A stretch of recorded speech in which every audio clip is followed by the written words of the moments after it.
एक वायरस के कारण ठहराव की शिकार हुई वैश्विक अर्थव्यवस्था को उबारने के लिए सभी देश प्रयास में लगे हैं। इस सिलसिले में आर्थिक गतिविधियों को तेजी देने के लिए सरकारें प्रोत्साहन पैकेज दे रही हैं। हर देश अपने संसाधनों और सीमा को देखकर यह काम कर रहा है। यह सही भी है, क्योंकि पैर उतने ही पसारने चाहिए जितनी चादर हो। इसमें भारत ने बिल्कुल सही रणनीति अपनाई है। हमारे पास अमेरिका जितने संसाधन नहीं और ना ही डॉलर जैसी अंतर्राष्ट्रीय मुद्रा की हम अपने बुनियादी हालात की परवाह किए बिना कितना ही ऋण जारी कर सके। ऐसे ही कई मोर्चों पर बंधे हाथों के बावजूद मोदी सरकार ने अपनी सीमाओं के दायरे में प्रोत्साहन पैकेज दिया था। इसमें पहली प्राथमिकता तो यही सुनिश्चित करने में रही कि इस आपदा की न्यूनतम मानवीय कीमत चुकानी पड़े। खास तौर से उनका ख्याल रखने की कोशिश हुई है जो समाज के सबसे निचले पायदान पर हैं।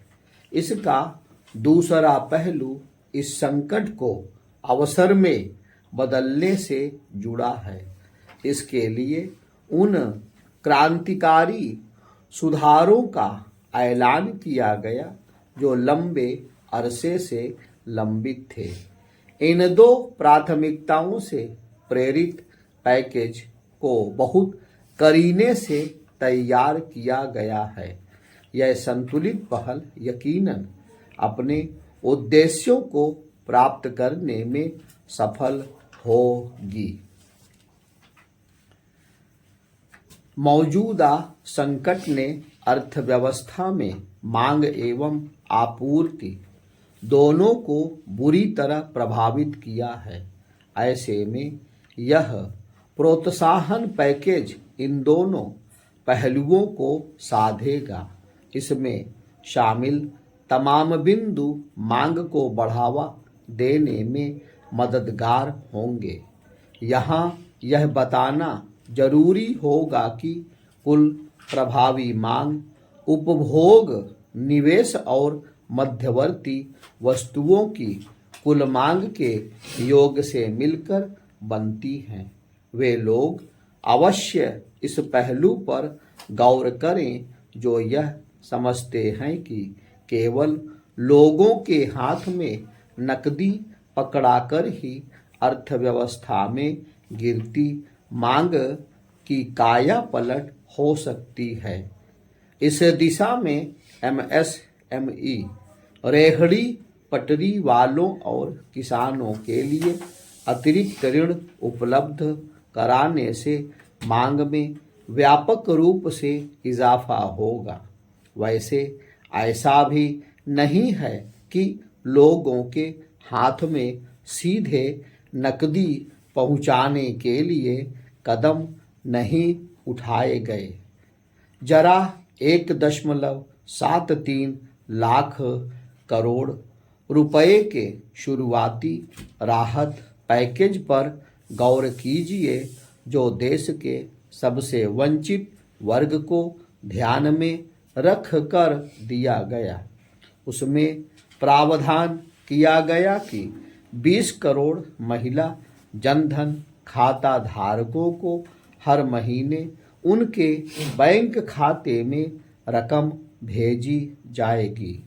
टीडीएस और टीसीएस में 25% की कटौती से वेतन भोगियों के हाथ में 50,000 करोड़ रुपए की अतिरिक्त राशि मुहैया कराई गई।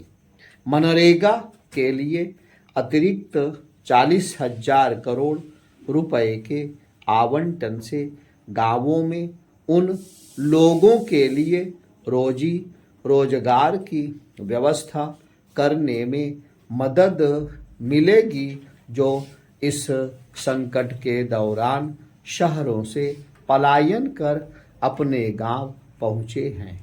कंस्ट्रक्शन क्षेत्र के कामगारों के लिए भी 30,000 करोड़ रुपए की व्यवस्था की गई है। इसी तरह 12 करोड़ किसानों के खातों में 17,800 करोड़ रुपए हस्तांतरित किए गए हैं। विस्थापित कामगारों के लिए क्वारंटाइन सेवाओं के संचालन के लिए राज्यों को 13,000 करोड़ रुपए दिए गए हैं। इन कदमों से मांग को बल मिलेगा जो आर्थिक गतिविधियों को तेजी देने के लिए आवश्यक ही नहीं अनिवार्य शर्त है। जहां तक आपूर्ति के मोर्चे की बात है तो सरकार ने चतुष्कोणीय रणनीति अपनाई है। पहले तो यह सुनिश्चित करना है कि खाद्य सुरक्षा के साथ किसानों की आमदनी इससे प्रभावित ना हो। यही वजह रही कि देश में लॉकडाउन के दौरान कृषि एवं उससे जुड़ी गतिविधियों को आवश्यक सेवाओं की सूची में रखा गया। इससे रबी की महत्वपूर्ण फसल की कटाई और उसकी पर्याप्त खरीद संभव हो सकी। खरीद प्रक्रिया ने किसानों के हाथ में 78,000 करोड़ रुपए पहुंचाए। दूसरी रणनीति नकदी तरलता के कारण उपजने वाले संकट को रोकने से जुड़ी थी। ऐसे संकट से दिवालियेपन इंसॉल्वेंसी के मामलों की आशंका बढ़ जाती। इसके लिए बैंक ऋण किस्तों की अदायगी में मोहलत दी गई, जिसका दायरा और बढ़ा दिया गया है। एमएसएमई को भी 3 लाख करोड़ रुपए का अतिरिक्त कर्ज मिलेगा, जिसके लिए उन्हें कोई नई जमानत नहीं देनी होगी। इससे पूंजी तक उनकी पहुंच सुगम बनेगी। एमएसएमई 50,000 करोड़ रुपए के नए कोष से भी मदद ले सकते हैं। इन कदमों से आतिथ्य सेवा, मनोरंजन और खुदरा जैसे उन क्षेत्रों को खासी मदद मिलेगी जिन्हें लॉकडाउन का सबसे अधिक दंश झेलना पड़ा।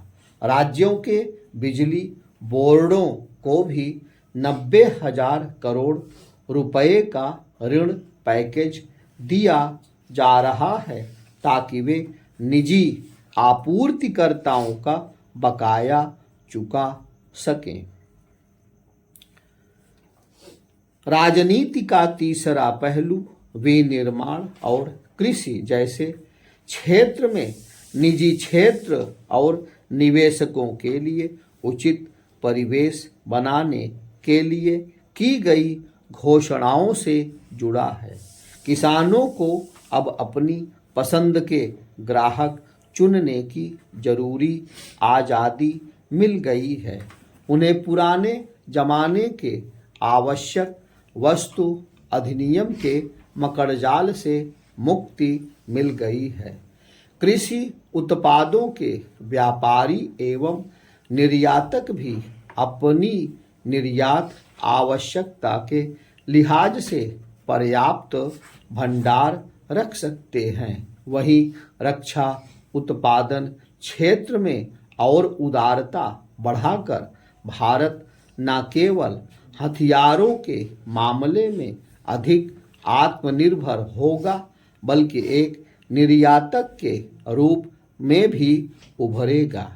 निजी क्षेत्र के दिग्गज भी अभी तक सार्वजनिक उपक्रमों के एकाधिकार वाले क्षेत्र में हाथ आजमा सकते हैं।